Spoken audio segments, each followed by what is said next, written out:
Oh, oh, oh, oh, oh.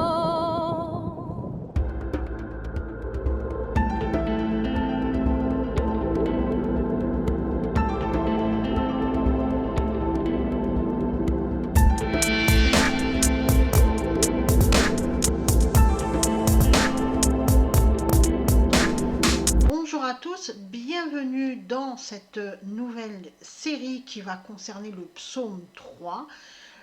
Dans cette étude, nous allons nous pencher donc sur la première partie en définissant le contexte du psaume 3. Ça va être très important pour bien le comprendre. Le psaume 3 est comme une mise en application des conseils que Dieu donne à l'homme au psaume 1.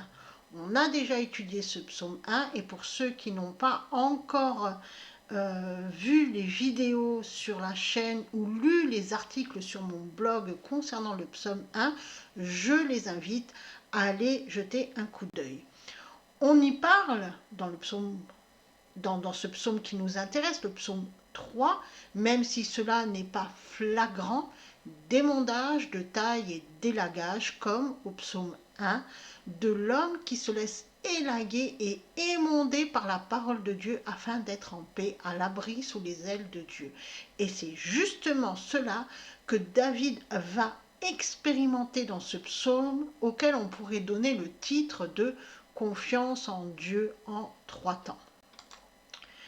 Commençons par lire le psaume. Alors j'ai choisi la traduction de la Bible de Jérusalem, qui est une traduction orientée très catholique. Ça n'a pas d'importance. On pourrait aussi choisir la traduction de Louis II.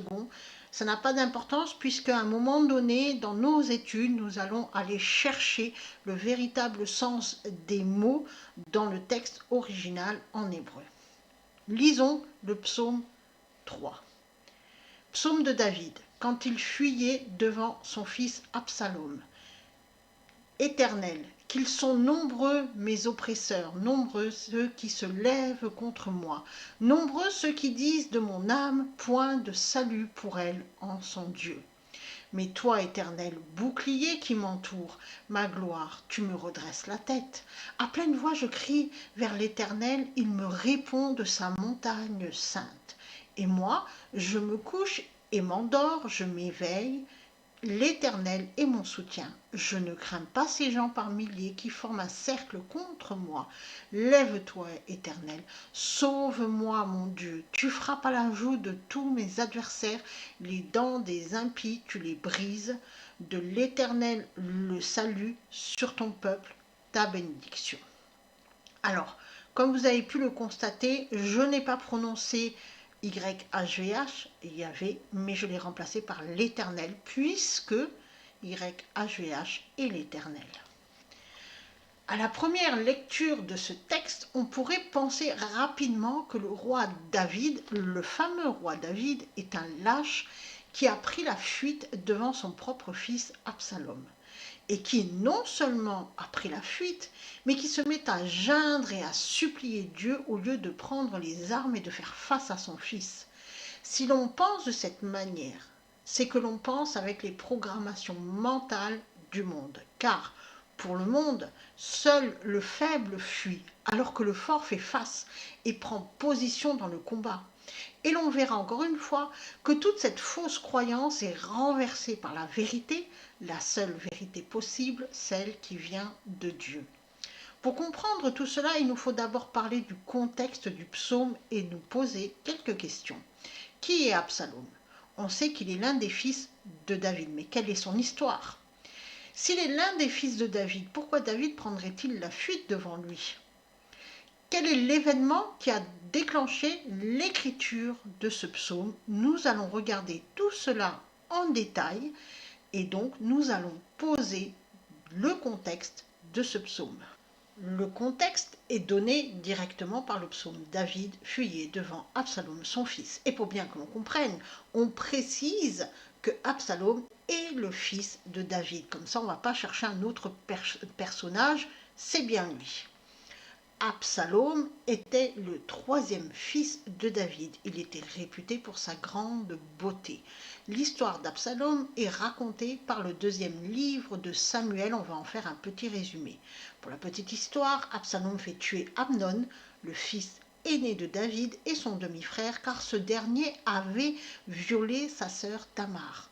Absalom avait prémédité son crime et il était passé à l'acte lors d'un festin auquel il avait convié tous les fils du roi David. Puis il est parti se réfugier chez son grand-père maternel, Talmaï, roi de Guessour. Il reviendra 3 ans plus tard devant son père David qui l'accueillera à bras ouverts. Finalement, Absalom, dans son esprit, avait voulu venger l'affront que Amnon avait fait subir à sa sœur Tamar. Cependant, Absalom veut s'emparer du trône et il sait, parce qu'il a commis cet acte-là, parce qu'il a tué son frère aîné, qu'il n'est pas le préféré de David. Donc, pendant 4 ans, il va fomenter une révolte à Hébron, l'ancienne capitale d'Israël. Absalom est à présent l'aîné des fils de David, donc normalement le trône devrait lui revenir. Mais il sait qu'il n'est pas le préféré, car son père préfère Salomon, son fils le plus jeune. Alors il décide de s'emparer du trône par la force. Et tout le peuple se met derrière lui. Ceux d'Israël et ceux de Juda le reconnaissent comme roi. David a alors choisi la fuite. Pourtant, David avait des hommes vaillants avec lui, des hommes expérimentés. Il aurait pu lever son armée et aller affronter son fils. L'homme dominé par son ego serait allé affronter celui qui avait osé le défier, donc l'homme naturel, celui avec son ego. Mais David a préféré fuir et il prend la décision de partir avec toute sa garde et tous ses serviteurs, toute sa maison. Il ne part pas seul, donc rien n'est fait dans la précipitation, mais plutôt dans la réflexion, car il faut une certaine organisation pour se mettre en route avec femmes, enfants, serviteurs, soldats, etc. Pourquoi n'a-t-il pas levé son armée contre son fils qui se dirigeait vers Jérusalem? À cela, plusieurs raisons. D'abord, parce que Jérusalem est la ville de l'Éternel. Et David veut épargner la ville d'une bataille en son sein, bataille qui ferait inévitablement de nombreuses victimes innocentes. En ce sens, David a préféré préserver la vie des habitants de Jérusalem plutôt que de leur imposer la guerre. Surtout, David a agi avec la foi de celui qui a confiance en Dieu. Ce n'est pas de la lâcheté, mais de la foi. David aurait pu utiliser les armes, mais il a préféré marcher par la foi. Ce que beaucoup prennent pour de la lâcheté est en réalité un acte de foi, et j'insiste là-dessus. David fuit non pas parce qu'il tremble devant Absalom, il part parce qu'il a compris que tout événement est géré par Dieu et que Dieu veut faire changer le cœur d'Absalom. Absalom est rongé par la jalousie. Et David a compris qu'il ne doit pas entrer dans son jeu. En l'affrontant de face, il lui donnerait raison. David a compris que s'il lui montrait qu'il l'aime en refusant de l'affronter, alors peut-être qu'il changerait de mentalité et reviendrait dans son bon sens. Donc, mu par la foi, David préfère partir, remettant tout cela à Dieu, car il sait que Dieu conduit toutes choses et que tout est entre ses mains. Cependant, Absalom ne reviendra pas dans son bon sens, car il sera tué dans la forêt d'Éphraïm. Bien plus tard, alors qu'il était lui-même en déroute, il se prendra les cheveux qu'il portait longs dans une branche et il sera rattrapé par un soldat de l'armée de David. Et alors que le roi avait donné l'ordre de ne pas tuer son fils, mais de le traiter avec douceur, Joab, général du roi, ne vit pas l'affaire du même œil, et il se vengea de la révolte d'Absalom en le transperçant à 3 reprises au niveau de la poitrine, et David fut consumé de chagrin. Revenons au contexte du psaume. Ainsi, David, devant la révolte de son fils, préfère partir plutôt que de l'affronter, car par la foi, il sait que s'il l'affronte, son fils sera totalement perdu et ne reviendra pas dans son bon sens. Donc, ce qui est vu comme de la lâcheté pour le monde est une décision réfléchie et intelligente. David ne veut pas jeter de l'huile sur le feu. Et il veut surtout compter sur Dieu pour apaiser la situation. Et c'est tout l'enseignement de ce psaume. Parfois, devant quelqu'un qui devient menaçant, quelqu'un qui n'est pas dans son bon sens, il vaut mieux partir que chercher à le raisonner ou à le combattre, car cela ne ferait que nourrir l'ego de son adversaire et envenimer la situation.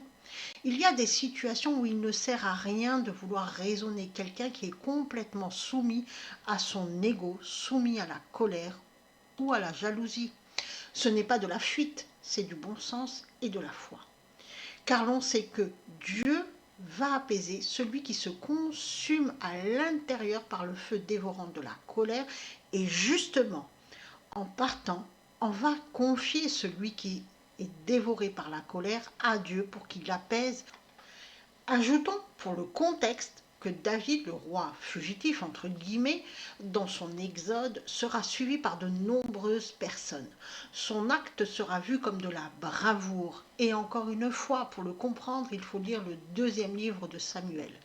David sera suivi par toute sa maison et les prêtres restés à Jérusalem, dont Jonathan et Ahimaaz, lui restent fidèles. Et comme ils ont une grande influence sur le peuple, ils travailleront à ramener le véritable roi au peuple qui s'était égaré, le peuple qu'Absalom avait égaré.